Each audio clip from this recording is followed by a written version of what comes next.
Hi, I am Arshiya from Hosur. இது என்னுடைய Sun வந்து பாஸ்ட் 5 இயர்ஸாக சிபிஎஸ்சி ஸ்கூலில் தான் படிச்சுட்டு இருக்காங்க.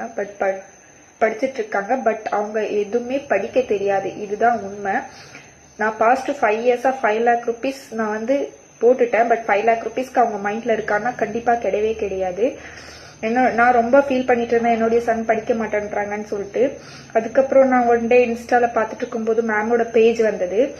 அது மூலியமா நான் மேமுக்கு கான்டாக்ட் பண்ணி என்னுடைய சன் இந்த மாதிரி 5 இயர்ஸா 5 lakh rupees வந்து வேஸ்ட் ஆயிடுச்சு மேம், பட் அவன் படிக்க மாட்டான் ஸ்டில் அப்படின்னு சொல்லிட்டு ரொம்ப ஃபீல் பண்ணி பேசின பிறகு மேம் சொன்னாங்க, படிக்காத பிள்ளைங்கன்னு இல்லை மேம், கண்டிப்பா படிப்பான் அவன், நீங்க சொல்வீங்க உங்க வாயால கண்டிப்பா ஒரு நாள் அவன் நல்லா படிக்கிறான்னு சொல்லிட்டுன்னு சொன்னாங்க. அதே மாதிரி அவங்க வந்து பொனிக்ஸ் கிளாஸ்ல ஜாயின் பண்ண சொன்னாங்க. பொனிக்ஸ் கிளாஸ்ல ஜாயின் பண்ண வச்சோம். 2 months, ஜஸ்ட் 2 months தான் அவன் போனான். 1500 2 months பே பண்ணேன். 2 months ஆஃப்டர் அவங்க நல்லாவே படிக்க ஆரம்பிச்சிட்டாங்க.